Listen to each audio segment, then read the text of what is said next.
दिन अब दौरा होता है खाद दुकानदार से वसूली के लिए। आपके अधिकारी जाते हैं, वसूली करके वहां से आ जाते हैं।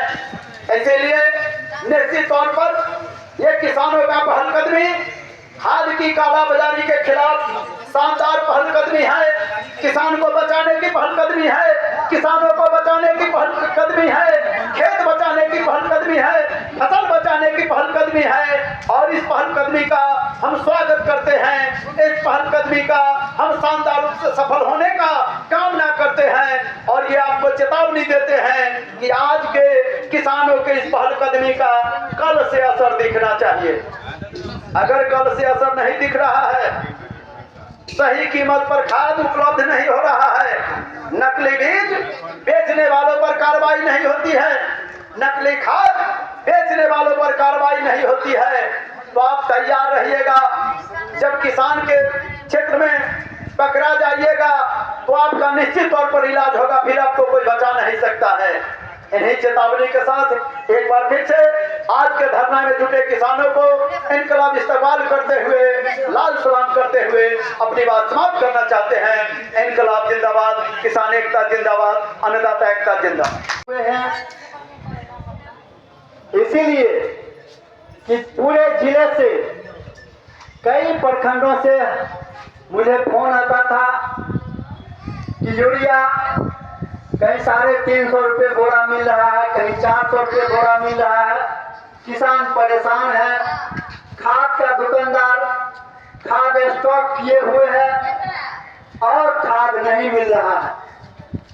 पिछले बार भी हम लोग, आज से 1 साल पहले भी हम लोग यहाँ पर धरना देने के लिए आए थे और जिला कृषि पदाधिकारी उस समय जो थे उनको हम लोगों ने ज्ञापन सौंपा था और उन्होंने भी आश्वासन दिया था कार्रवाई करने के लिए, लेकिन कोई भी कार्रवाई नहीं हुआ पिछले साल भी। और इस बार भी हम लोग इनसे क्या उम्मीद करें पता नहीं, ये करेंगे कि नहीं करेंगे मुझे जानकारी नहीं है।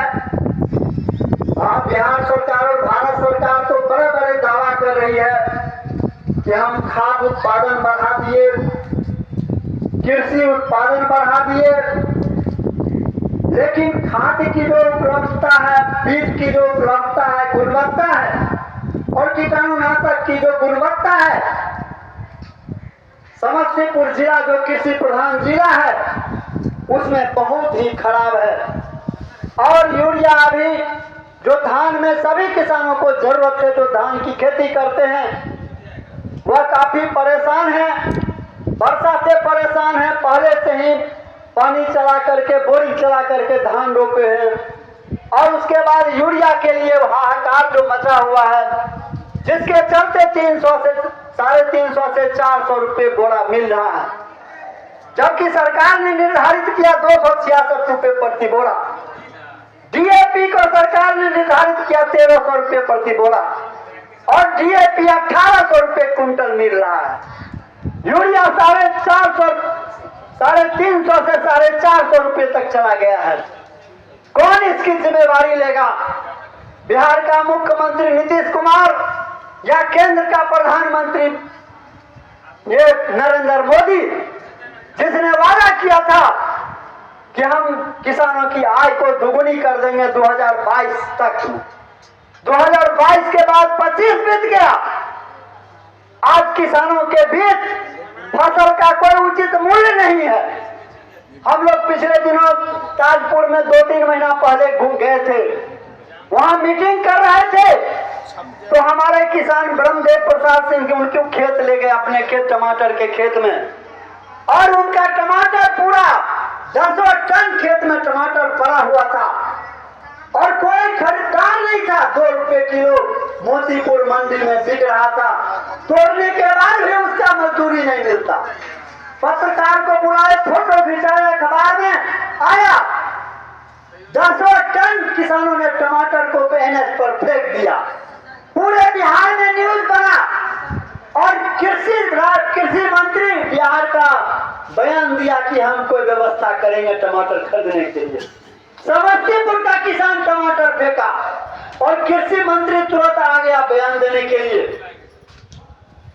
तो भाइयों, किसान का फसल, आज हम जब किसानों से जानकारी लेते हैं तो हमको पता चला कि एक किसान है जो सेम की खेती करते हैं और वह 50-50 हजार रुपए कट्ठा सीम में पूंजी लगा देते हैं। और अभी सीम निकलना शुरू हुआ और बाजार समिति में 125 रुपए किलो बिक रहा है। और वह किसान पिछले साल 35 कट्ठा में विद्यापति नगर का किसान सीम लगाया था। तो किसान फसल लगाने के लिए पूंजी लगाता है 10,000, 5,000 रुपए कट्ठा, 20,000 रुपए कट्ठा, 50,000 रुपए। हमको पहले जानकारियों नहीं था कि 50,000 रुपए कट्ठा भी पूंजी लगाने वाला किसान प्रत्येक दिन हर दिन बात करके स्प्रे करता है, दवा डालता है, कौन कौन चीज डालता है पता नहीं। लेकिन फसल जब सब्जी का फसल जब मारा जाता है तो कोई उसका माँ बाप नहीं है, कोई देखने वाला नहीं है। 78 साल की आजादी के बाद किसान आज आत्महत्या कर रहा है। आज 78 साल के बाद ये जो बड़ा बड़ा पोस्टर लगा हुआ है मुख्यमंत्री का, उप मुख्यमंत्री का, और ये पोस्टर में तरह तरह का बात गिनाया गया है, लेकिन वस्तुगत बात यह है कि आज जो किसान के पास जमीन है वह जमीन ठेका पर लगा दिया। कोई भी किसान नहीं चाहता है कि हमारा बेटा खेती करे, वह चाहता है कि हमारा बेटा बिजनेस करे,